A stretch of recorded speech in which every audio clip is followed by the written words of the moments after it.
ஆண்டவராக இயேசு கிறிஸ்துவின் நாமத்தில் இந்த காலை வேளையில் உங்கள் அனைவரையும் வாழ்த்துக்கிறேன். தேவஜனமே, இன்றைக்கி நம்ம பார்க்க போகிற தலைப்பு, கர்த்தரை துதிங்க, உங்கள் ஜெபத்துக்கு பதில் வரும். வாசிக்கலாம். சங்கீதங்களின் புஸ்தகம் 34:1-3 வரை. கர்த்தரை நான் எக்காலத்திலும் ஸ்தோத்தரிப்பேன், அவர் துதி எப்போதும் என் வாயில் இருக்கும். கர்த்தருக்குள் என் ஆத்துமா மேன்மை பாராட்டும், சிறுமைப்பட்டவர்கள் அதை கேட்டு மகிழுவார்கள். என்னோட கூட கர்த்தரை மகிமைப்படுத்துங்கள், நாம் ஒருமித்து அவர் நாமத்தை உயர்த்துவோமாக.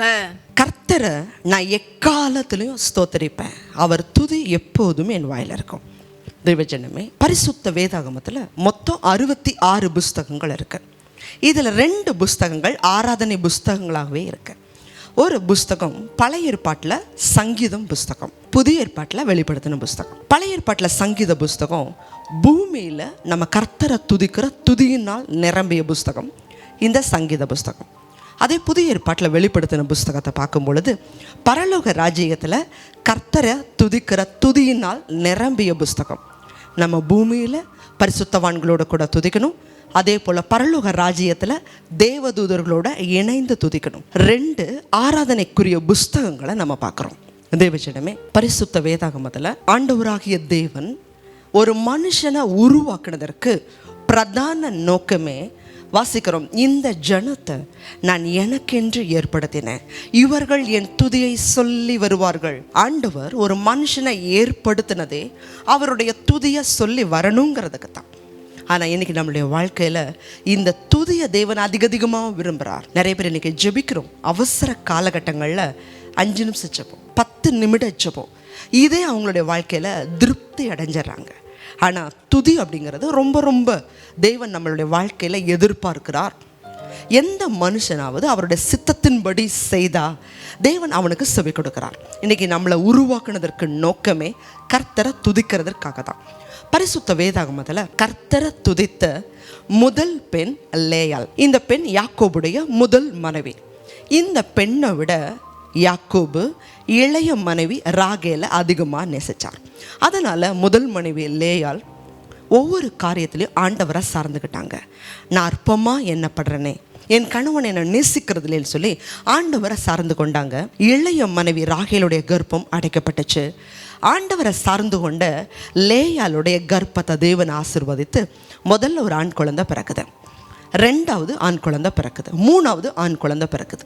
ஒரு ஆண் குழந்தை பிறக்கும் போதும் அந்த பெண் ஆண்டவர் என்னுடைய சிறுமையை பார்த்தாரு, இப்போ என் கணவன் என்கிட்ட அன்பாக இருப்பார், இப்போ என் கணவர் என்னோட இணைந்து இருப்பார், இப்போ என்னை நேசிப்பார் அப்படின்னு 3 குழந்தை பிறக்கும்போது எதிர்பார்த்தாங்க. ஆனால் அது நடக்கலை. 4வது ஒரு ஆண் குழந்தை ஆண்டவர் கொடுக்கும்போது அந்த மகள் ஆண்டவரை துதிக்க ஆரம்பிச்சிட்டாங்க. இப்போ நான் கர்த்தரை துதிப்பேன்னு சொல்லி அந்த குழந்தைக்கு யூதா அப்படிங்கிற பெயரை வைத்தாங்க. இஸ்ரவேலுடைய 12 கோத்திரங்களில் வரக்கூடிய நாட்களில் தேவன் எகிப்து தேசத்திலேருந்து புறப்படும் பொழுது முதல்ல யூதா போகட்டும் அப்படின்னார். அதே போல் கானானை பிடிக்கும் பொழுது யார் முதல்ல போகணும்னு சொல்லும் பொழுது ஆண்டவர் சொன்ன காரியம், யூதா எழுந்து முதலாவது புறப்பட கடவன். தேவஜனமே, ஏன்னா துதி எப்பொழுதுமே முன்னாடி போகணும். அதனால தான் ஆலயத்தில் முதல் பகுதியை துதியாக நம்ம வச்சுருக்கிறோம். 24 மணி நேரத்தில் முதல் பகுதி கர்த்தரை துதிக்கிறதா இருக்கணும். எந்த செயலை செஞ்சாலும் அதனுடைய முதல் காரியம் கர்த்தரை துதிக்கிறதா இருக்கணும். இந்த லேயாளுடைய வம்சம், இந்த யூதாவுடைய வம்சத்தில் தான் உலக புகழ் பெற்ற தாவீது மன்னன் பிறந்தார். இந்த தாவீது கர்த்தரை துதிக்கிறவராகவே இருந்தார். சங்கீத பகுதியை நம்ம பார்க்குறோம். இதில் பெரும்பாலான சங்கீதங்களை இந்த தாவீது தான் இயற்றினார். வனாந்திரத்தில் இருக்கும்போதும் துதித்தார், குகைகளில் இருக்கும்போதும் துதித்தார், கோலியாத்தை எதிர்க்கும் போதும் துதித்தார். சத்துருக்களுக்கு முன்னாடி பயத்துக்கு நீங்களாகும்படி கர்த்தரை துதியுங்கள், சத்துருக்களுக்கு நீங்களாகும்படி கர்த்தரை துதிங்கன்னு சொல்லி எல்லா சூழ்நிலையிலும் கர்த்தரை இவர் துதிக்கிறவராக இருந்தார். அது மாத்திரம் இல்லை, இவர் ராஜாவான போதும் தாழ்மையிலையும் துதிச்சார்.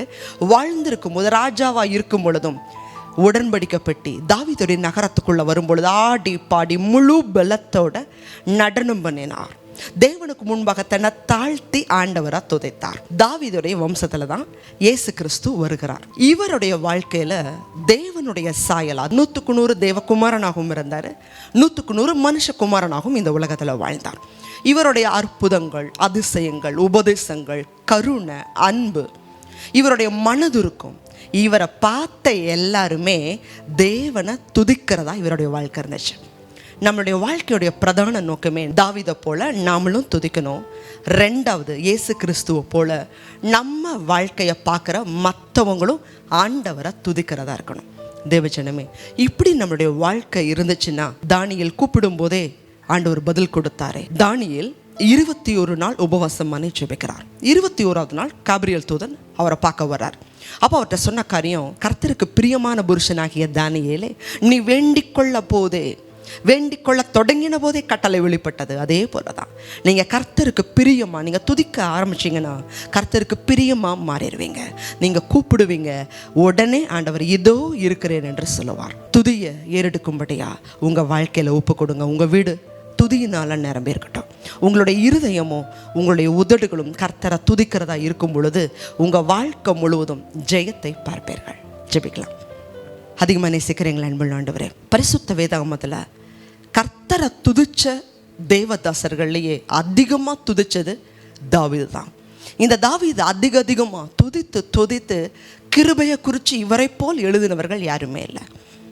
கர்த்தருடைய கிருபையை குறித்து அதிக சங்கீதத்தில் நாங்கள் வாசிக்கிறோம். கர்த்தர் நல்லவர், அவரை துதியுங்கள், கிருபை என்றும் உள்ளது. அவருடைய கிருபை குறித்து அதிகமாக எழுதினது தாவீது. துதித்து எல்லா ஜெயத்தையும் பெற்றார்.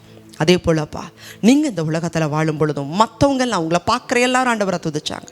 இதே போல் எங்கள் வாழ்க்கை மாறட்டும்ப்பா. தகப்பனே, எங்கள் இருதயமும் எங்கள் இல்லமும் உள்ளமும் கர்த்தரை துதிக்கிறதா இருக்கட்டும். கிருபத்தாங்க, ஆசீர்வதிங்க பிள்ளைகள். ஆண்டவரே, ஒருவேளை அவங்களுடைய வாழ்க்கையில் அநேகம் கசப்புகள் இருக்கலாம். தகப்பனே, அந்த இருதயம் முழுவதும் தேவனுடைய மகிமை நிரப்பட்டும். பிள்ளைகளை ஆசீர்வதிங்க. இந்த தேவ செய்தி பார்க்குற ஒவ்வொரு பிள்ளைகளும் இன்றைய நாளில் ஆசீர்வதிங்க. இயேசு கிறிஸ்துவின் மூலமாக ஜெபிக்கிறோம் நல்ல பிதாவே, ஆமென். God bless you.